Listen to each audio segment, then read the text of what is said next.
And welcome back to the Hoops Lounge, the show that Greg Oden and Trophy love to dance to. My name is Marc Griffin, a.k.a. Montreal Marc. I hope you like that one.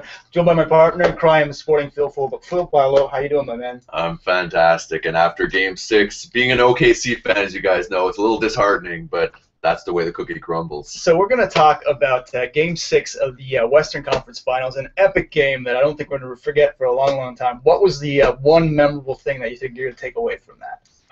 Among the memorable things, I just think it's the storyline of the season. It's just those slight looks from Westbrook to Durant saying, I don't trust you. Mm-hmm. You know what? You phrased it well when we went on NBA TV a couple months ago there, and you're like, this is Westbrook's team. Mm-hmm. And everyone was laughing. And you know what? Durant gets the points. Took a lot of heat for that. He did take a lot of heat. But, you know, who's playing better in these All-Star? I mean, when we're looking at the comparisons, I mean, we had KD with 31-14, so a really good game. But Westbrook had 34, 7, 8, and 6 steals. Yeah. Like, these are two guys who are on a monstrous pace, but really it's the combination of these two guys against a whole team, and that's what stood out to me. It just seemed like it was two guys standing on their own. Yeah, and I mean, one of the telling stats about that game, and I know you love stats, there was 0 bench points by OKC in the first half, and but that halftime, that crucial, that kind of crux of the game is all of a sudden Tony Parker coming out on the bench going in the second half. I said to myself, Manu Ginobili, and I tweeted it, he has to be magnificent in the second half. Well, I mean, what was it to you? Well, Manu was, I mean, one of Manu's underrated skill set is his passing, his ability to set up on an offensive level. I mean, I don't think you'd want him as a primary point guard, but as a backup guy, I think it was big. He was able to score. He was able to create havoc in the lane, where Parker obviously like that was his bread and butter, and as much trouble he was having with Serge Ibaka. But this also speaks to the depth of the San Antonio Spurs. Patty Mills, Joseph, you know, guys coming in, filling in minutes. And, you know, you're speaking of bench points. The whole game, OKC had 5 bench points. And that's compared to, where did we have it here? I'm trying to think the total. I think they had something like 60-odd points for the Spurs, led by Boris Diaw, who came alive. Yeah. I don't know. He decided to take a week off eating donuts to dethrone OKC. Well, I mean, I'm glad you brought up Boris. I mean, I think he had 23 or 26 points. It was looking at the history books, it was like one of the most bench scoring performances in the conference finals. I think since like 2006, one of the highest ever in NBA history. And it really, like you said, it speaks to this team. And I saw a great tweet, Jay, and they retweeted. It said something like, Boris Diaw is champagne in a 40-ounce liquor bottle. I mean, he does things that you don't expect out of a guy his size. And I'm really glad you brought up Cory Joseph, the Canadian, because I think maybe the most important moment in the series was in Game 4 when they were getting destroyed at the end of the game. Cory Joseph came in at the end, garbage minutes, aggressive as hell, and dunked on Ibaka. And guess what? Starting Game 6, guess who did the same exact thing?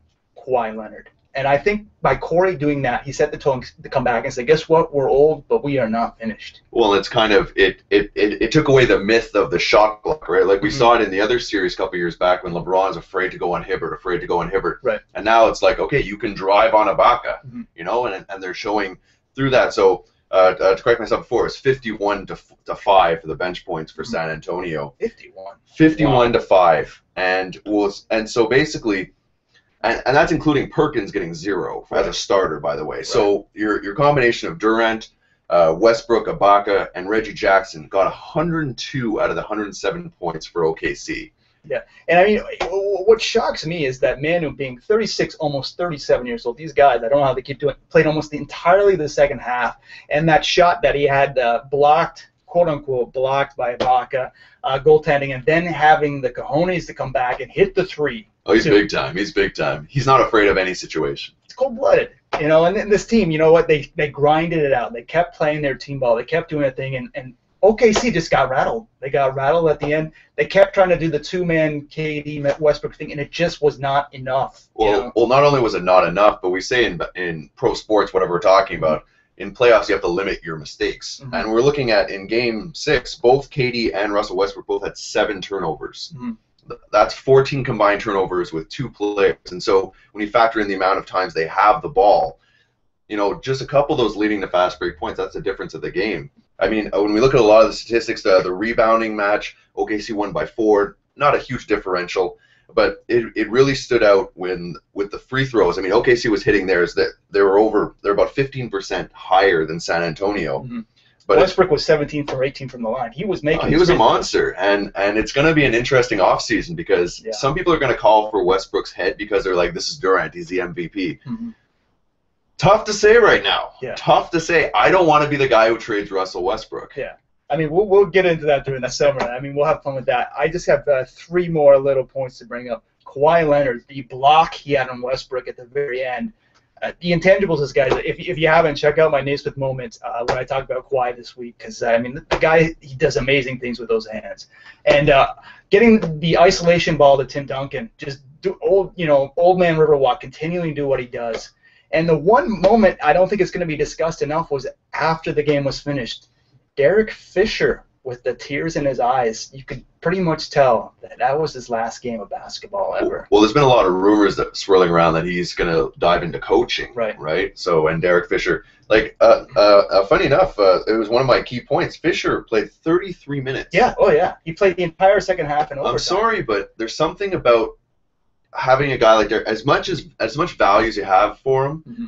If you have to play Derek Fisher 33 minutes, to me there's something wrong. Mm-hmm. Because to me you're not trusting the ball handling of your primary guys. Yeah. It's 33. Like, he should be that 15 to 20 minute at this point of his career. Right. You know? But when we're seeing it, we're just like, that bench is just providing OKC with nothing. And is it really that they're just not scoring, or does Westbrook and Durant just not want to give it up?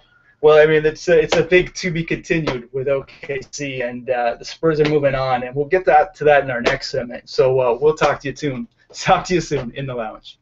Okay.